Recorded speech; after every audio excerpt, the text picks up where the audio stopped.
So we're seeing bigger and bigger mergers and acquisitions happening. One healthcare company I spoke with, they're doing like 50 at the same time every year. There's like one acquisition a week because they're getting all of these small pieces together. More and more happening, but also bigger and bigger deals, which represents bigger and bigger complexity. Change happening at the same time, which makes this a lot more complex as well.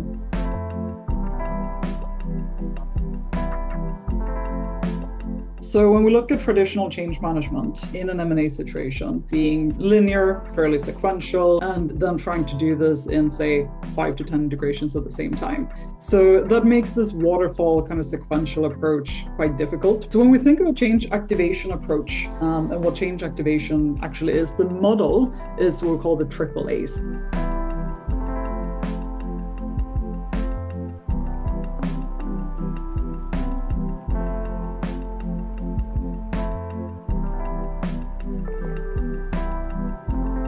So we think of alignment. Everyone doesn't need to know everything all at once, but being able to get the right information to the right person at the right time becomes very, very critical. You could do some kind of like foundational content, like what it means for everyone, common terminology, but even that is something that at least personalizing by location or tenure or role. Think of it as like 3 different types of data points.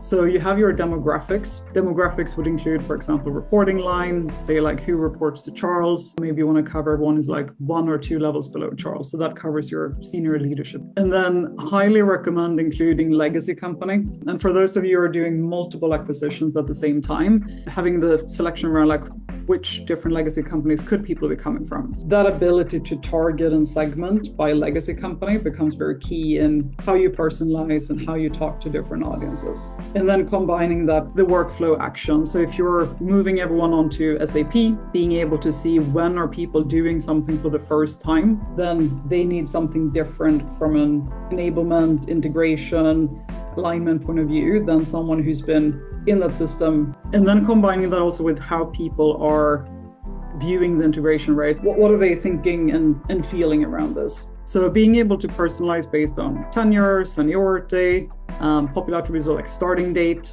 then you can do specific targeting and segmentation with them. And then what you can do with these different groups, right, is then having different kind of M&A content that goes out to them. So if I'm part of one of those groups, I can then receive information, enablement, communication, messaging, and so on directly on Microsoft Teams. So if you think of it, this might start with a podcast. All right, so I know everyone's been waiting for this conversation. I'm here with David, our VP of integration. And honestly, we wanted to sit down and just talk through what this whole Atlas digital acquisition actually means for all of you. So that's an example of what is built out for that specific persona based on context that you feed it. So that could be just any information about what is this integration, right? So instead of doing big, major, like mass email blasts, going persona by persona based on their legacy company and all those other criteria leads to much higher understanding, adoption, etc.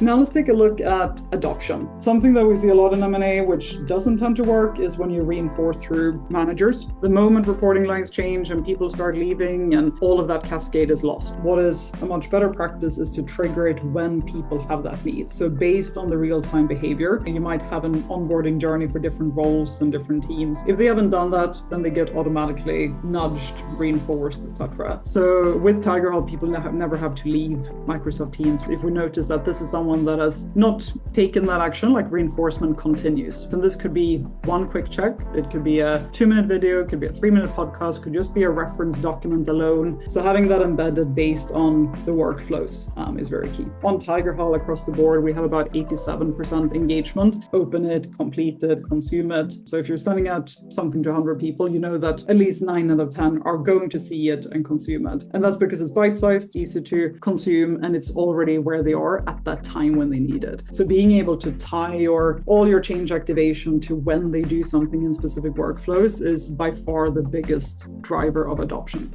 So it all comes back to the rules that you design here. Usually, if we take ERP only, it's usually between 50 to 100 core workflows. Depending on the size and the scale in different teams, but focusing on like a 50 to 100 core like flow of processes or workflows or modules. So focusing on things that actually drive the business forward. and making not just reinforcement and so on automated.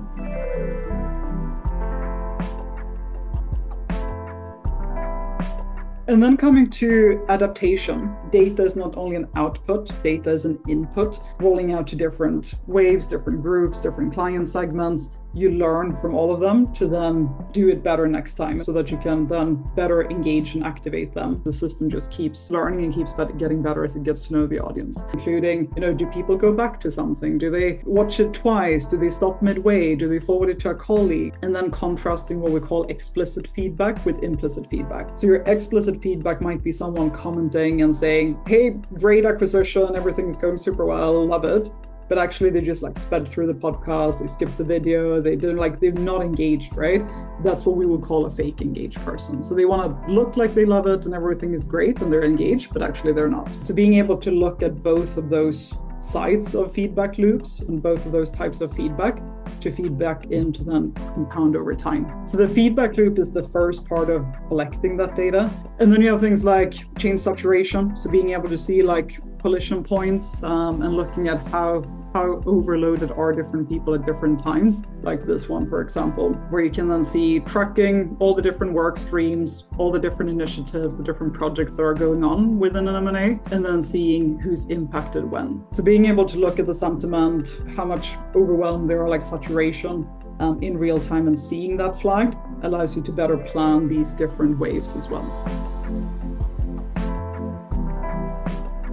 Some of the pieces that you saw are the dynamic personas, how we build those out based on demographics, workflow actions, the response data. So being able to tailor it, and this is where we see, this is the foundation of the platform, the power of it, the results is because of this personalization, both in who they are, but also the time. And that's the biggest thing we see in the data, is the timing. When someone receives something, that is what drives adoption by far the biggest. The personalized content, so this is what the system creates entirely, so you don't have to spend time on this, and then it's delivered. Teams is the most popular integrations, also supporting Slack and Google. The point is to be in the flow where they are. The ultimate outcome we see of doing change activation well in M&A is the speed. It's just about how quickly can you get to the results. Over 80% engagement and adoption rates consistently in that 90% plus, many times within just 2, 3, 4 months. And then being able to keep the people that you want to keep, right? That's another important point. When there's more clarity, people are more in the know of what's happening, what's expected of them,